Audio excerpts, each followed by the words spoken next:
इस लंबी विदेश यात्रा में भारत ने कई महत्वपूर्ण उपलब्धियां हासिल की हैं। नंबर 1, आतंकवाद के विषय पर एक वैश्विक स्वीकार्यता प्रधानमंत्री जी के द्वारा अंतर्राष्ट्रीय मंच पर स्थापित हुई, जब ब्रिक्स शिखर सम्मेलन में आतंकवाद वाले विषय के ऊपर न सिर्फ सर्वसम्मति के साथ भारत के पक्ष का अनुमोदन हुआ, बल्कि प्रधानमंत्री जी ने बहुत स्पष्ट कहा कि आतंकवाद के पीड़ित और आतंकवाद के प्रायोजक को एक तराजू पर नहीं तौला जा सकता। दूसरा, भारत अब विश्व की चौथी बड़ी अर्थव्यवस्था हो गया है और शीघ्र ही तीसरी बड़ी अर्थव्यवस्था बनने जा रहा है।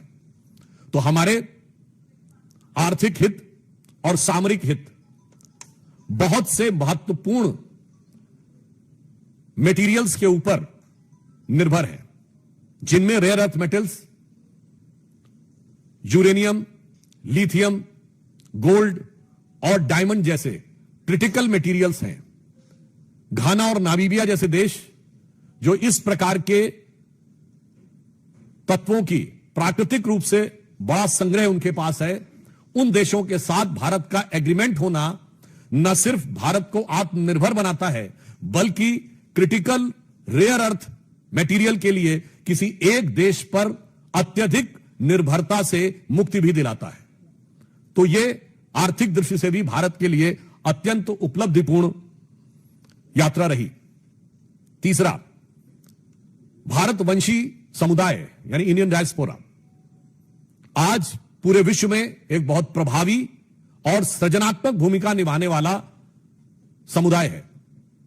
ट्रिनिडाद टोबैको और घाना जैसे देशों से जो भारतीय मूल के लोगों का संबंध घाना से लगभग शताब्दी पूर्व का है और ट्रिनिडाद एंड टोबैको से 180 साल पुराना संबंध है। आप सभी ने देखा कि ट्रिनिडाद की प्रधानमंत्री जो कमला विश्वेश्वर जी हैं, वो मूलतः बिहार के बक्सर की रहने वाली हैं। यानी एक प्रकार का कैसा सामाजिक और सांस्कृतिक संबंध भारत का इन देशों के साथ है, उसको एक नए आयाम तक पहुंचाना यह तीसरी बड़ी उपलब्धि है। सो आई वॉन्ट टू से categorically, after this immensely successful tour of the countries, there are 3 main takeaways. Prime Minister has unequivocally and categorically established the matter of terrorism at the BRICS, and he has said that the perpetrators of the terror and the victims of terror cannot be equated. So this was our diplomatic success, and it was very important for the strategical point of view.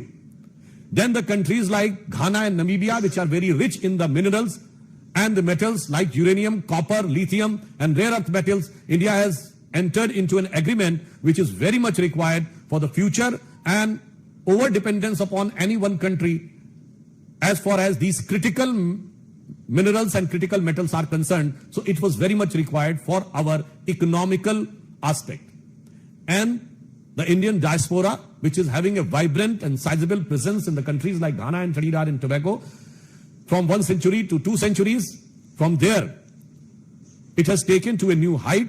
As you know that the Prime Minister of Trinidad and Tobago, Kamala Vishweshwarji, is from the Buxar area of Bihar, and this has taken India's emotional connect and cultural and social connect with those countries to a new dimension. So, strategically, economically, and culturally, this visit of Prime Minister has set up a new era in India's role at the international level with cooperation of the African and southern countries. Previously with Argentina, even the previous visits with Mexico, our strategy of aligning and taking together the global south has reached to new heights. प्रधानमंत्री जी को इस यात्रा के दौरान 4 देशों ने अपना सर्वोच्च नागरिक सम्मान दिया और इसके द्वारा अब तक प्रधानमंत्री श्री नरेंद्र मोदी को 27 देशों का सर्वोच्च नागरिक सम्मान प्राप्त हो चुका है और 17 देशों की पार्लियामेंट को वो एड्रेस कर चुके हैं।